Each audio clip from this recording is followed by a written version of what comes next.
διασχίζουν με την πλώρη τους τα καταγάλανα νερά των ελληνικών θαλασσών. Τα πανιά τους ανεμίζουν στην κατεύθυνση που τους υποδεικνύει την κάθε στιγμή ο άνεμος. Ταξιδεύουν σε απόσταση 5 μιλίων.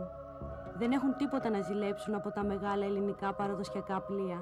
Είναι τα ξύλινα ιστιοφόρα του Γιάννη Στυλιανού που γεννήθηκαν πριν από 5 χρόνια, μέσα από ένα παιχνίδι. Άρχισε σαν παιχνίδι με την κόρη μου. Δηλαδή, φτιάχναμε ένα του εμπορίου, μας βγήκε λίγο στραβό από τα ξύλα του και της υποσχέθηκα να της φτιάξω ένα που να κολυμπάει.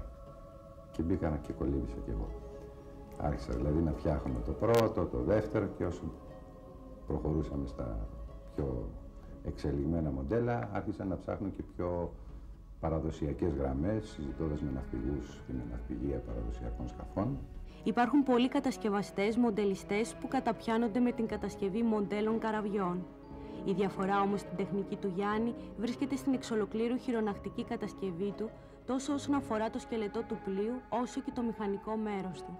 Ξεκινάει από ένα ίσιο ξύλο, όπως κανονικά σκάφη, την καρένα, η οποία αφού στερεωθεί σε μια θέση μαζί με σίδερο από κάτω για το βάρος, για το balance που λέμε, αρχίζουν και μπαίνουν τα στραβόξυλα, δηλαδή χτίζεται πάνω το σκάφος κομμάτι-κομμάτι, δίνοντάς του τη γραμμή που θέλεις να ακολουθήσεις, είτε είναι καραβόσκαρο, είτε είναι τρεχαντήρι, είτε είναι πέραμα. Ακολουθείς βέβαια πάντοτε κάποια σχέδια ή κάποιες γραμμές, γιατί όλα αυτά έχουν και κάποια τεχνική, το κάθε σκαρί διαφέρει πάρα πολύ.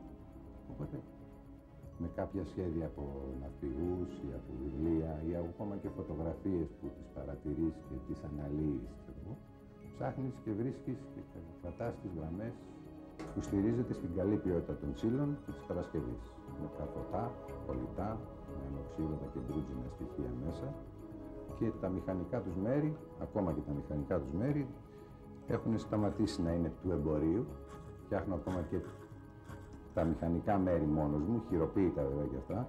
Αυτός είναι ένας μηχανισμός για να κινεί τις προπέλες. Το έχει μειωτήρα στροφών, κάρτερ για να δουλεύει μέσα στο λάδι όλος ο μηχανισμός, ρουλεμάν, αθόρυβος και ασφαλής για τη θάλασσα. Ο Γιάννης επιλέγει με ιδιαίτερη προσοχή τα ξύλα που θα χρησιμοποιήσει και αναζητεί με λεπτομέρεια και μεράκι κάθε εξάρτημα, ξύλινο ή μεταλλικό, που θα δώσει στα πλοία του την τελική τους μορφή. Έχουν μηχανή που κινεί την προπέλα ή τις προπέλες, αναλόγως αν έχει μία ή δύο, που έχει ταχύτητες για μπρος-πίσω, μηχανισμό τιμονιού και μηχανισμό που κινεί τα πανιά, δηλαδή κινεί τις μάτσες, τα κατάρτια, και έχεις έτσι έλεγχο στην ιστιοφορία του σκάφους. Που σημαίνει ότι για κάποιον που θέλει ακόμα και να μάθει ιστιοπλοεία, παρακολουθώντας τον αέρα, την κατεύθυνση του αέρα, μπορεί να δώσει με το τιμόνι και με τα πανιά και μόνο την επιθυμητή πορεία στο σκάφος. Τα ελληνικά παραδοσιακά πλοία που κινδυνεύουν να εξαφανιστούν από την είσοδο στις ελληνικές θάλασσες ξενόφερτων καραβιών βρίσκουν καταφύγιο στα χέρια του Γιάννη, που με τη μικροναυπηγική του διατηρεί ζωντανούς τους θρύλους των ελληνικών θαλασσών.